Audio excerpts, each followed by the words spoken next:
Hi, boys and girls. So glad you could join me for another story. Today's a little different. We're going to be reading a chapter book. And since it's a chapter book, we're only going to read a few chapters this time, and then I'll record more for us tomorrow. I hope you enjoy this story as much as I do. Mercy Watson to the Rescue by Kate DiCamillo, illustrated by Chris Van Duzen. Look, there's Mercy. She's sort of hopping across the ground. If you look up at the window, you can see the people hanging out the window. They look tired and exhausted, but Mercy doesn't. Mercy looks happy and ready to go. Chapter 1. Mr. Watson and Mrs. Watson have a pig named Mercy. Each night they sing Mercy to sleep. Bright, bright is the morning sun, sang Mr. and Mrs. Watson. But brighter still is our darling one. Dark, dark is the coming night, but oh, our Mercy shines so bright.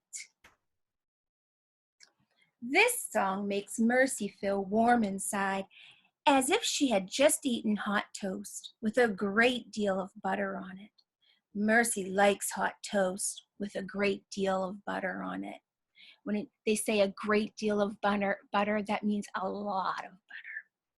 But when Mr. and Mrs. Watson kiss her goodnight and turn off the light, Mercy's room becomes dark, very dark. And Mercy does not feel warm and buttery toasty inside anymore. She feels afraid. Look how she's pulled up the covers up over her face. And I like how they have an M on her headboard, M for Mercy.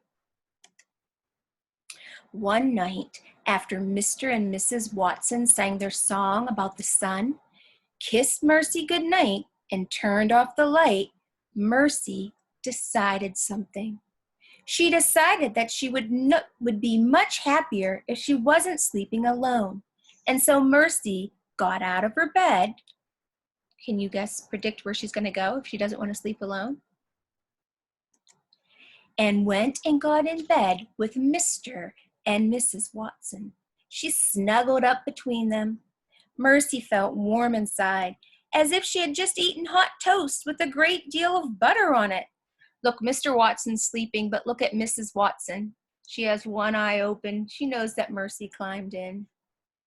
Chapter 2. Mr. Watson and Mrs. Watson and Mercy were all in bed together. They were all dreaming.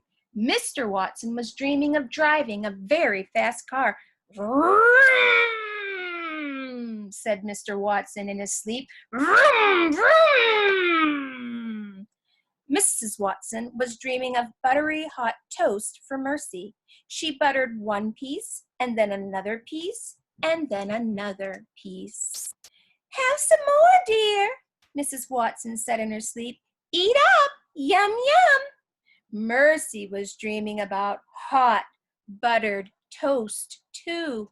In Mercy's dream, hot buttered toast was piled high on her favorite blue plate, and Mrs. Watson was buttering it still more. It was an excellent dream. Mr. Watson said, vroom, vroom. Mrs. Watson said, have some more, dear. Mercy snuffled and chewed in her sleep. Mr. Watson and Mrs. Watson and Mercy were all so busy sleeping that they did not hear the bed creak.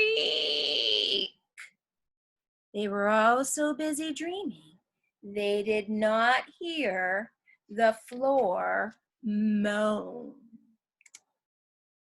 Boom! Crack! A hole opened up under the Watsons' bed. The Watsons' bed fell into the hole. Mr. Watson woke up. Mrs. Watson woke up.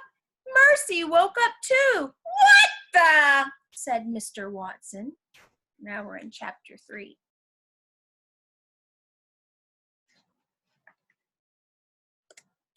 Oink, said Mercy. It's an earthquake, shouted Mrs. Watson. It's the end of the world. Nonsense, said Mr. Watson, but he did not sound very sure. He sounded frightened. Mercy, however, was not frightened.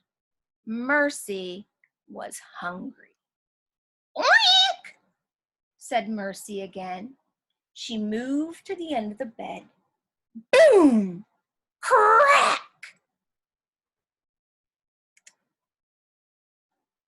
The bed fell a little further into the hole in the floor. Don't move! Shouted Mr. Watson. Whatever you do, don't move! Mrs. Watson and Mr. Watson and Mercy held very still. Mrs. Watson wanted to cry. I know exactly what to do, said Mr. Watson. We must call the fire department.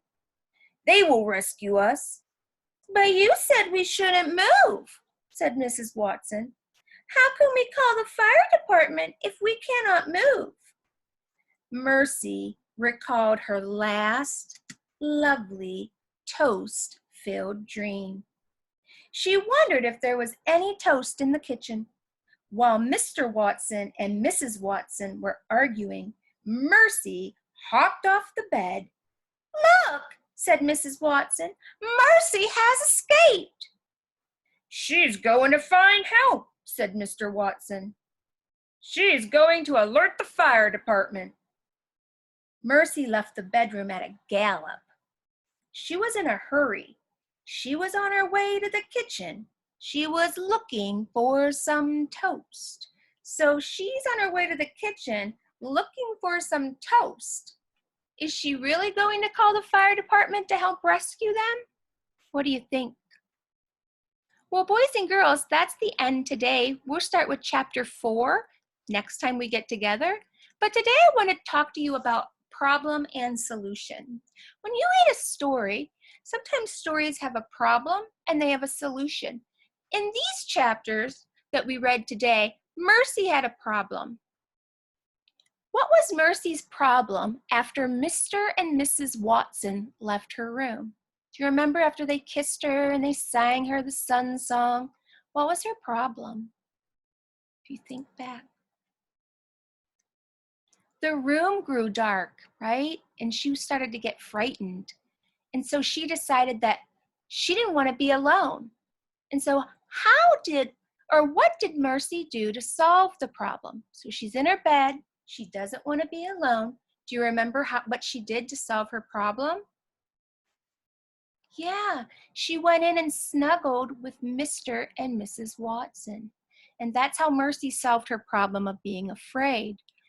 Although, we know that this starts another problem, doesn't it? After they're all together, the floor starts to break, doesn't it? And the bed starts to go through. And they're falling through the ceiling.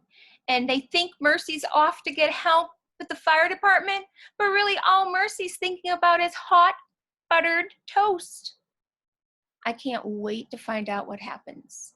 So we're going to leave it at a cliffhanger, and then next time we get together, we'll finish reading the story.